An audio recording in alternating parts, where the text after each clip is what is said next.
you're all very welcome, as I said, to this LGFA Winter Series webinar. It's part of the club leadership series, and tonight we're going to be looking at planning your AGM. So just before we begin, obviously I'd like to introduce myself. My name is Niall Mulrine. I'm a National Development Officer with the LGFA, and I'm delighted to have Claire Burke alongside me here today as well. And Claire, I'd like you to introduce yourself as well there. Yeah, good evening, everybody. Great to have you on.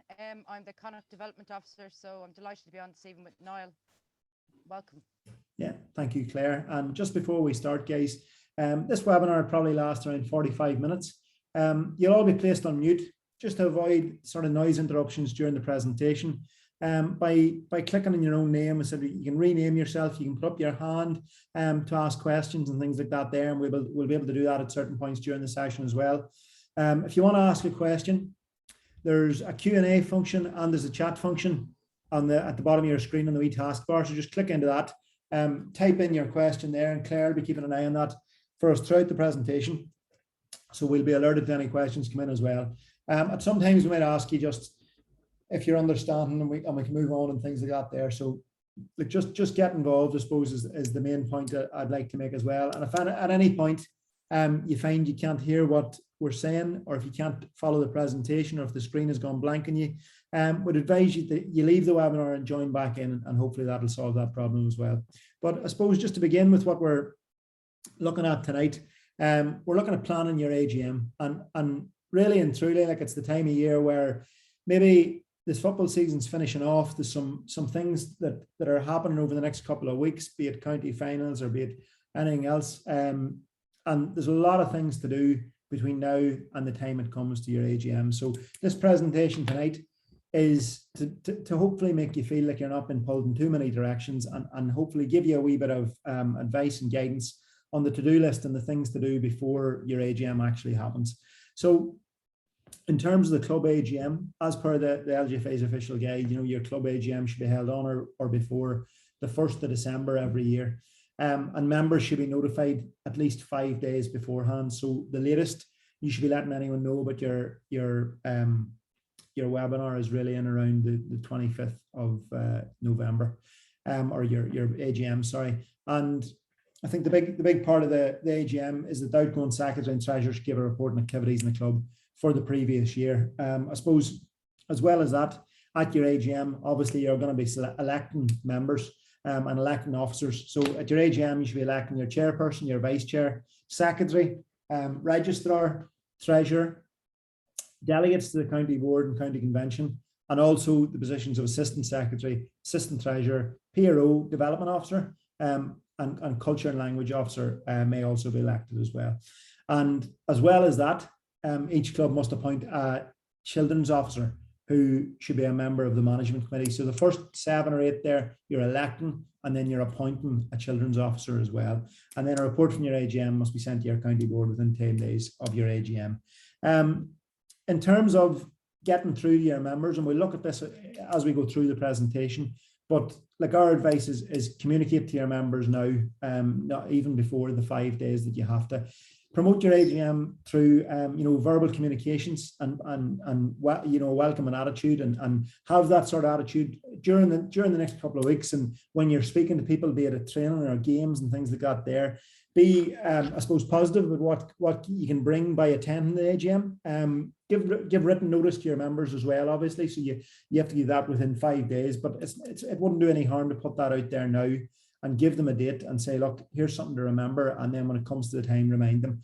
And then, you can also think about additional promotion in terms of like posters around your local area, put it in your newsletter, in their local media, and even on social media. Make sure you're communicating to your members when the AGM's on, because you want people to take part and you want people to potentially take up roles. So they need to know when the thing's on. And I don't know, Claire, do you have any thoughts on that just before we begin?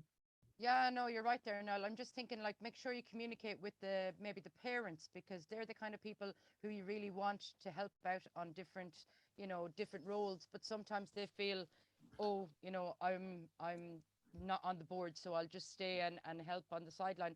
But they could actually be really useful to help on the committee, and they might want to be involved, but they might need to be asked.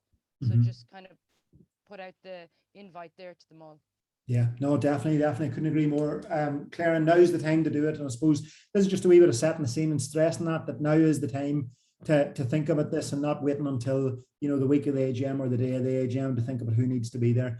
In terms of, holding the AGM at the moment, in light of, I suppose, the ongoing situation, the way we hold meetings has had to change. And like we're all, I suppose, well aware of that at this stage. We have a year and a half of doing it that way. I suppose with restrictions still in place, and even without them, it may not be feasible to hold your AGM as you would have, in previous years. So I suppose it is time to think, and I suppose I'd like to stress that the Gaelic Games COVID group haven't met and haven't decided. I suppose we're waiting on word from that about what exactly is going to be the advice and guidance on this. But I suppose what we're going to look at tonight is planning for your AGM full stop, no matter what way you're going to run it, or no matter what way it's going to take place. But I suppose just to give you, I suppose, a bit of advice as well, in terms of a virtual AGM, that's where the meeting is held completely remotely, using, an official communications channel, or, video conference, or the like of what we're doing here tonight, using the likes of Microsoft Teams and things like that there, or a live stream, or a telephone. I know during the last, year and a half, that is probably the way we've been using, we've been holding committee meetings and things like that there. So I think we're all used to it at that stage. Depending on the situation, you might be holding a virtual AGM, a physical AGM, or a hybrid sort of virtual and physical AGM, where you have some people maybe together and some people maybe coming in virtually. So it's really, we are waiting on I suppose, guidance to hear exactly the ins and outs of that over the next coming weeks. But I suppose it never hurts to be prepared for all eventualities. So what we've got coming over the next maybe half an hour or 20 minutes, half an hour, we're going to look at, I suppose, ways to be ready. And it doesn't matter, say, whether it's online, whether it's face-to-face, whether it's a mixture of both. There's still certain common things that you do need to be prepared for. So we'll go through those now, and then we'll look at, I suppose, what type of people, or what kind of qualities we're looking for in people to attend the AGM as well, and how do we prepare for that as well. In terms of the first, sorry for coming in there, but just one thing, I suppose, with clubs, make sure that, like, when they are setting up a virtual, if they are setting up a virtual AGM, that they have somebody who can make sure that the meeting is password protected, and that the link is only shared with the right people, because obviously you don't want it hijacked or someone hacking in. That's really important. Yeah, that's a great point as well, sir. Yeah. Thank you. We'll go, I suppose, point one, scheduling your meeting, and like, depending on how busy some of the people that are going to come are, scheduling a meeting can be a really challenging part of finding a date for your AGM. But once you figure out what you're doing it for, is there anything to discuss specifically? Is there any motions? Is there any, I suppose, is there anything coming up at the AGM that you do need to discuss? Who needs to be there? What location you're going to use? And I suppose then it's time to consider how much time your AGM is actually going to take, and the date and time to meet. And I suppose it's important, if decisions are going to be made at the meeting, that you're scheduling enough time to cover all the planned topics, and then find the best time that works for everyone. So I know, just I suppose, going off on a tangent, like in my own club, the AGM was traditionally held on a Sunday evening, because that was traditionally the time where people had time. But I suppose as attitudes changed, they figured out that nobody was coming to the AGM, and it was that the attendance was getting less and less. So they decided to hold it on a Monday evening, and that suited a lot of people far better. So it's really specifically to your own club. Figure out when is the best time to hold your meeting, when is the best date to hold your meeting, and how long should your AGM be. And I suppose we'll get to that as we move through the presentation. But I think it's really, really important that if you're going to say, look, this is going to be an hour and a half, there's going to be an hour, there's going to be 2 hours, that you stick to that as well, and you make sure and promote that as well, about how long your AGM's actually going to last. I don't know, Claire, do you have any thoughts on that? No, you've pretty much covered it there, I suppose, just to make sure that it fits in with everybody. There's no point having a very small group there when you want to get lots of stuff done and progress in the club. Yeah, that's it. In terms of then, once you've scheduled your meeting, give people notice. We said there, in terms of the official guide, that's 5 days, but like, really and truly, you want to be giving people a lot more notice to that if you want people to be there. So provide sufficient notice or the meeting, including, if they have to, if there's participation electronically or virtually, how they do that. If it's going to be a physical location, where is it? What time is it at? Give them that information good and early, so people have a good chance to familiarize themselves with it as well. And just again, back to the virtual thing, it might be the first time some of your members have taken part in a meeting. They mightn't attend committee meetings. They mightn't have been taking part in meetings online through their work or their school or whatever else. So make sure they have sufficient time to familiarize themselves with the technology, that they don't just have a day or two's notice and here's a link and see how you get on. And I don't know, Claire, what do you think of that one?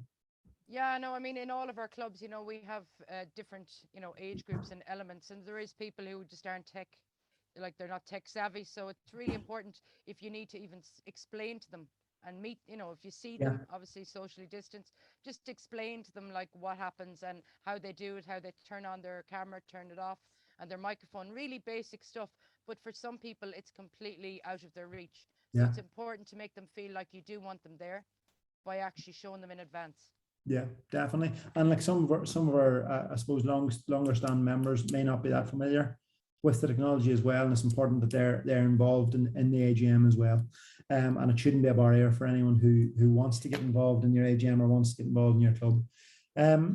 In terms of, we just mentioned there, the technology, if you're going to go virtual, hybrid, whatever, choose an appropriate technology platform and ensure it supports, the expected number of attendees. I know there's some kind of platforms that have a limit on how many people can attend. Some of the platforms have a limit on how many people or how long a meeting can last, unless you have special permissions and things like that there. So I suppose it's recommended you use Microsoft Teams if you're gonna hold your whole AGM or part of your AGM online. So things to be aware of, as well as just making sure, and as Claire had said, if you're going to have the hybrid or the virtual element to your AGM, that you're password protecting that you're ensuring the right people have the access to it, and no one, I suppose, that shouldn't be on there or aren't members of the club have access to that as well, and you don't want people hijacking that on you either. Yeah, go ahead, Claire, you were going to say something? Just there with Microsoft Teams, like whoever does set it up, there is some great settings there that, you can have people muted, they have to put up their hand, so it can be organized and run very well. Whereas if people aren't muted, people could talk over each other, or there could be a delay sometimes. So it's important, whoever sets up the meeting, that these settings are really clear and that they're explained to the club members that they are on mute, but that the person delivering or the main person organizing the technology will be able to unmute them if they raise their hand. Yeah. Just again, to make it simple and spell it out for people so that they feel comfortable. Yeah, no, completely, Claire, couldn't agree more. In terms of then, once you've got that set up and you've decided what way you're going to run the thing, I suppose having a bit of support there, and that means, if again we're going to run something online or virtually or hybrid, you have a bit of technical support available. So you have a member who, if you have a member of questions about gaining access, maybe in the weeks before the AGM, the days before the AGM, or if they have a technical difficulty accessing your AGM, that there's someone there, and it doesn't have to be an expert. It could be a member of the club who knows how to use the platform or knows how to use the specific app or that, and they can help them out. And appoint someone who knows what they're doing there to take over that role. And that's not a bad one to have for other meetings throughout the year as well, if you're going to hold those remotely as well. And then in terms of just for yourself, again, if there's going to be a physical element to it, if you're going to have presentations, if you're going to have to set up maybe a camera or that to have the virtual side of things as well, that someone who knows what they're doing there and can set that up for you too. Then I suppose the actual setup of the meeting, again, if we're going to have the online and the virtual element to your meeting, or a hybrid element to your meeting, it's important to position your club crest or a banner behind the presenters and ensure there's no other distractions, and that's visual or audible. And as Claire said there, if it's going to be the likes of Microsoft Teams, well then mute everyone who's not speaking, so there's no distractions and people are given, I suppose, their time to talk and their time to have their say as well. But I suppose it's one just to think of that you mightn't think of is, have your club crest, have your club banner, even if there's going to be a camera maybe on a live feed from somewhere, have your club crest and your banner up there, so it's not just I suppose there's no distracting backgrounds there as well. Ensure all participants are automatically muted, when they come into the meeting. And again, Claire mentioned there, have a system where somebody puts up their hand if they want to speak, and you can have someone keeping an eye on that as well that's going to run the meeting. And I suppose notify members that the meeting will be recorded, and if you're doing so, and this might be helpful when you're reviewing decisions taken, and especially for the likes of our secretaries who are going to be writing up minutes from the AGM or a report from the AGM. It's a good thing to have, a recording of the meeting just to go back and look over as well, and figure out what was agreed upon and what actions need to be taken from the AGM as well. Then again, in terms of the physical side of things, choose your location, and your setting of your meeting can involve more planning than you might think. You might have an attendee, the same way we could have people who want to get involved in the AGM who mightn't be that tech savvy. You could have people who maybe physically are not going to be there, who might have difficulty going to a certain venue and things like that there. You have to rely, or you have to think about that and think about how you're going to get around that. Are you going to have a room large enough that everyone could be in it? Are you going to have, I suppose, how's your seating going to line up? And I suppose this is just wee things to think about there, in terms of where you're going to set up. You can see there, like we've got a picture of a changing room and a picture of a meeting room. So it's really what's the best setting for your AGM if it is going to be a physical AGM. And you can see just down the sides, we'll not go through all of those, but you can see there the small tight rooms. Let's create a more focused conversation. Large conference tables tend to create a bit of formality.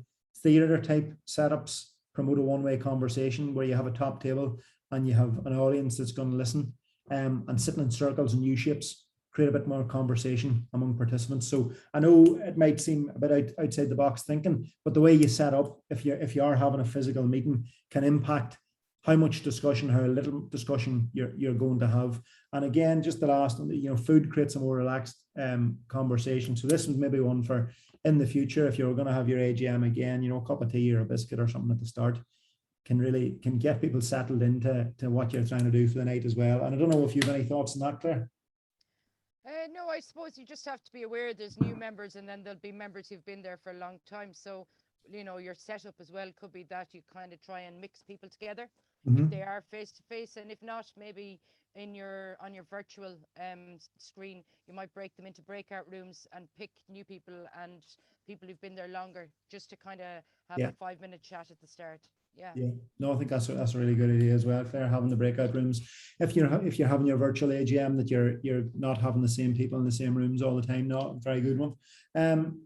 In terms of then like the 3 R's, the rehearse, practice for your AGM, and that goes, whether it's online, whether it's face to face, whether it's anything, practice how it's going to go. If you're the chairperson, secretary, treasurer, PRO, practice what's going to come up. Practice your AGM. Practice how much time each section of the AGM is going to take. And like for your AGM to run smoothly, it's essential to practice and to figure out if there are going to be any issues, whether that's technologically or even with the running order or anything like that there as well. Practice as well. If there's going to be a vote, ensure it's practiced how it's going to work and how you can easily work out if a vote is passed. And I suppose in the last year, that was a big thing to factor in about how it was the first time that votes weren't going to be taken physically, or they were going to be taken through some kind of online mechanism. So it was really important to practice how that was going to work and make sure you were getting it right, because obviously there's decisions going to be taken that are going to impact your club for the year ahead as well. And so take time to prepare as well. If you're preparing a presentation, if you're preparing a report, which your chairperson, your secretary, your treasurer will usually do, or if you have any visual aids, be sure and give yourself enough time to be ready when the meeting begins. Or if there's a report, if there's a discussion, if anyone has any resources to bring to the AGM, if anyone's going to make a presentation, make sure people have enough time to prepare for that and make sure they are prepared for that. So again, thinking about your chairperson's report, your secretary's report, your treasurer's report, make sure you have that done, in the weeks coming up to the AGM, that you're not leaving that till the last minute as well. And if you're facilitating the meeting, so when we think of an AGM, especially when it comes to the vote and when it comes to electing officers, if you're going to have a facilitator of that, so someone who's going to be, I suppose, unbiased and impartial there, who's going to elect your officers and take over the run of that and facilitate that. It's important that they're up to speed of how exactly that works, and you know, even if there's discussions on that, if you're up to speed with what the mood of the discussion is going to be, and then just the issues that people are going to bring up throughout the meeting. So take time to prepare on that as well. And Claire, do you have anything to add on that one? Yeah, I suppose just I'm thinking of reports and stuff, you know, sometimes less is more. So if you are presenting something, you don't have to get your Word document of your entire report and put it in. Just put in the key bullet points, and then you can actually expand on it when you're talking. As well as that, another idea that some clubs do is they actually send out the reports a few days in advance to give people time to actually have a read through, so that they're not, you know, going into the meeting then spending a half an hour reading. They kind of have an idea of what's in the report already. Yeah, no, I think that's a really good one as well. I'm not sure what happened there, Niall, but I'll just get we'll just get it back up here again. Yeah. And we're on to, that's the next slide anyway, is, you know, smooth running. So it couldn't have come at a better time, that, you know, smooth running of your meeting. So the first one there, and I realized that I hadn't got it written down there, was having your agenda ready, having an agenda in place, figuring out what's going to be on the agenda, how is it going to run, how much time is it going to take for each part of the agenda or each section of the meeting, and making sure that that's written down, and I suppose it's stick to, and that members know how much time they have. So have they got a certain amount of time to speak on an issue, on a subject? Have they got is there going to be a vote? How long is that going to take? And make sure you know all that in order for your meeting to run smoothly. In terms of, again, for people that aren't going to be there physically, or if you're going to go completely virtually, you know, make sure all your speakers are in a quiet location where they won't be disturbed. So I think over the last 18 months, we've all seen, you know, there's been viral videos and things like that there of people who are on online calls, and suddenly somebody runs through the background, or a child comes in, or a door slams, or something like that there. So just, I suppose, inform your members, and if anyone is going to speak or anyone's going to make a presentation, just make sure they're somewhere quiet, they're somewhere they're not going to be disturbed, so everyone can hear them and everyone can take part there as well. Then I suppose the big thing at the moment, and it's something we've all, I suppose, ran into over the last number of months as well, checking an internet connection. So it may mean asking other people, you know, not to use the internet as much for the duration of the meeting. If you're I think bandwidth is that's the right phrase, isn't it, Claire? Your bandwidth is low. It's the one William uses anyway, yeah. Your bandwidth, so check your bandwidth and make sure there's nobody streaming Netflix or anything when the meeting's going on, so you can fully participate too. Other things to consider just when in terms of the run of your meeting is, you know, respect the clock. Be sure that it starts on time. Be sure the meeting starts on time. Be sure when it's scheduled to start, and when it's scheduled to end is nearly as important as starting on time. Everyone's time is valuable, and especially at the moment, and especially, like, I always think it's a really bad foot to start off on if you ask someone to come to your AGM and you say, yeah, look, it's going to be an hour, it's going to be an hour and a half. Come down, you'll have a cup of tea, you'll be out of here by 9 o'clock again, and suddenly they're sitting in a room and it's 10:30 at night and you're on point 4 of the agenda. So everyone's time is valuable. So if it has to go on to a secondary, you know, meeting, if there wasn't enough time to cover some things, you know, do that, but respect the clock as well, and respect people's time, I suppose, in that as well. And again, if you're going to have items on the agenda, my advice would be put a time to each item and make sure you stick to that. So if the election of officers is going to take half an hour, if it's going to take 20 minutes, if it's going to take however long it's going to take, make sure you're given that time to that. If there's any motions to be discussed, make sure that people know if you're bringing a motion, you have 5 minutes to speak on it, you have 3 minutes to speak on it. If anyone else has a point to say on it, they have 2 minutes to reply, all that kind of thing. Make sure you have that written down, and you inform people at the start of the meeting, and then make sure you respect the clock and you respect that time during the meeting as well. Big one, I suppose, in recent years to be aware of is don't allow mobile phones.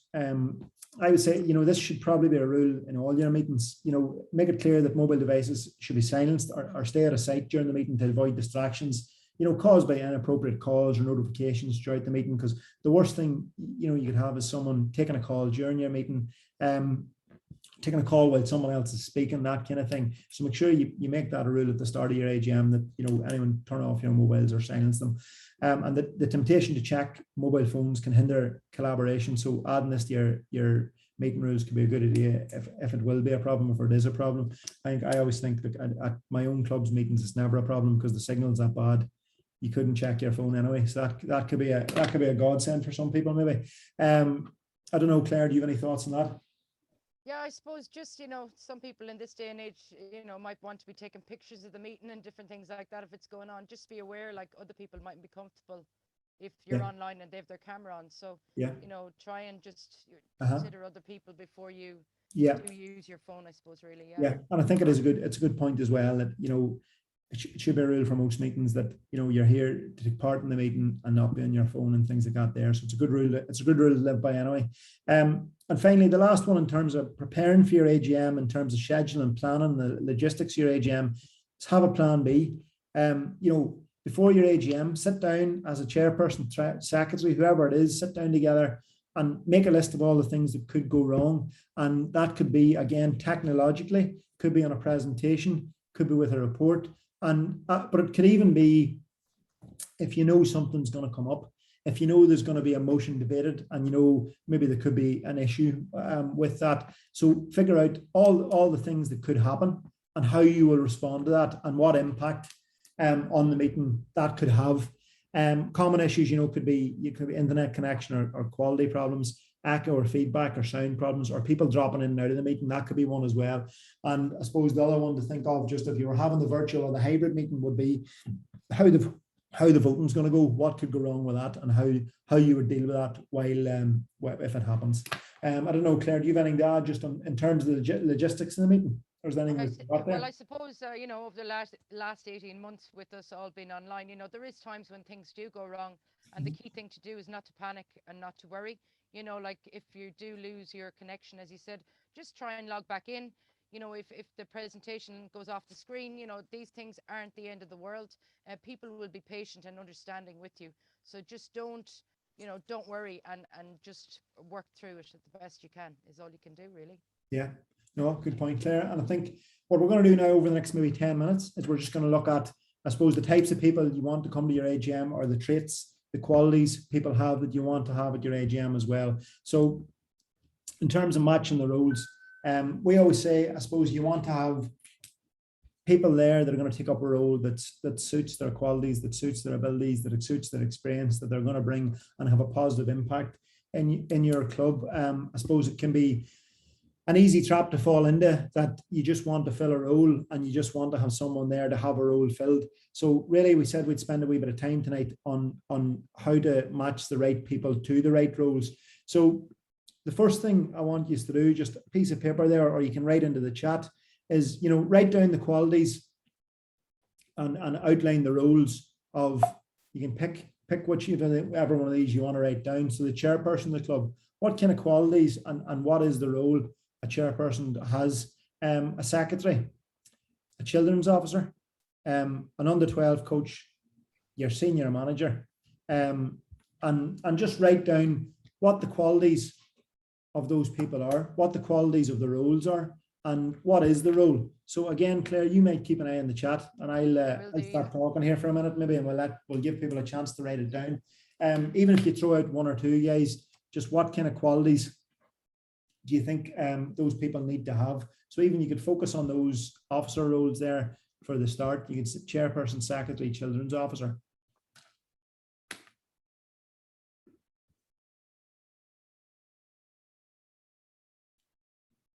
Just waiting here now to see if we've got anything in the chat.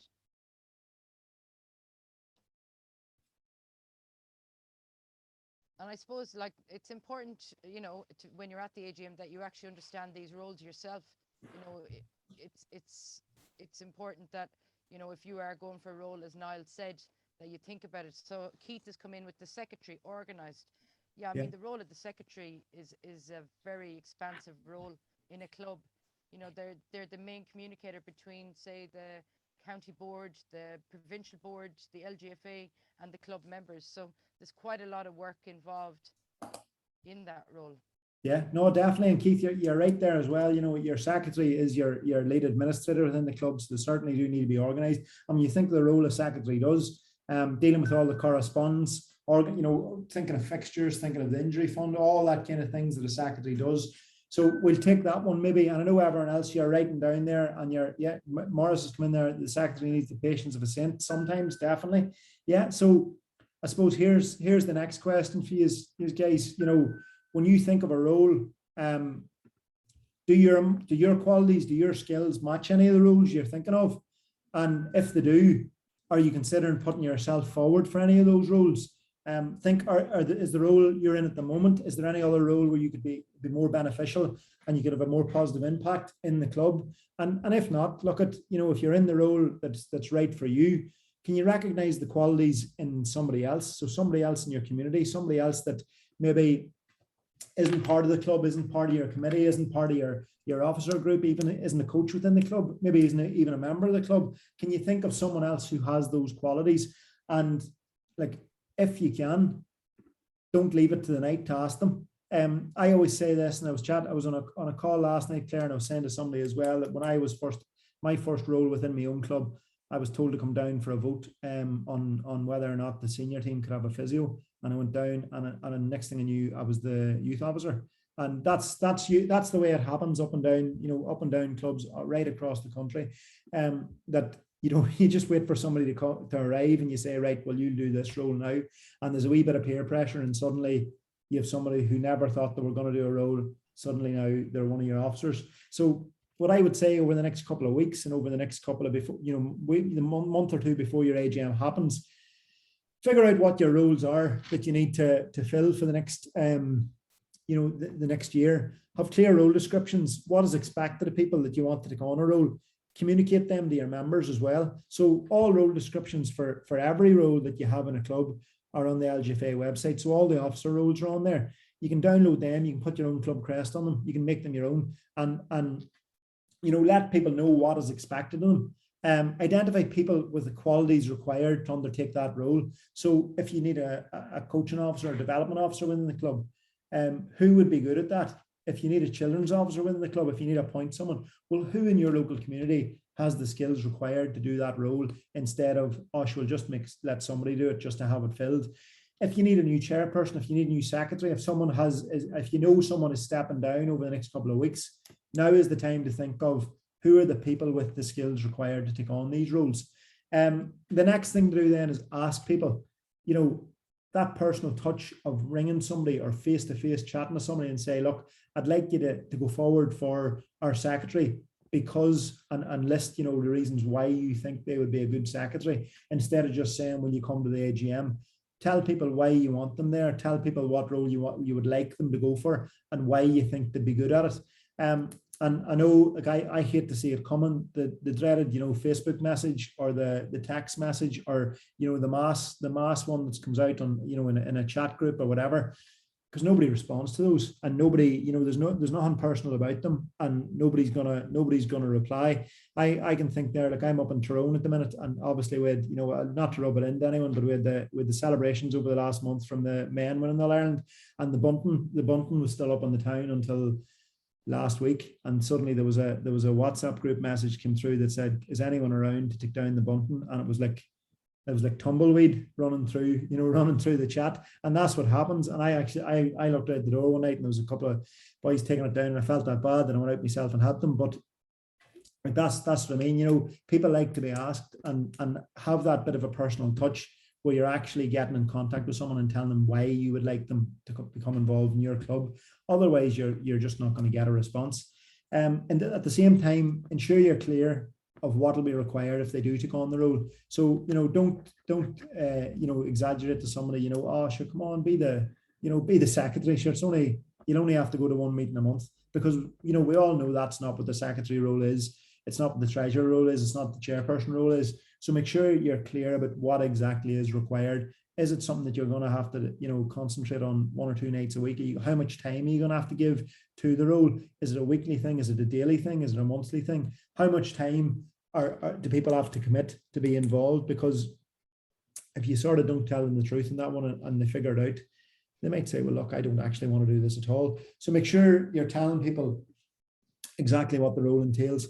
And I suppose when you're thinking of your AGM, you only have to elect your officers, okay?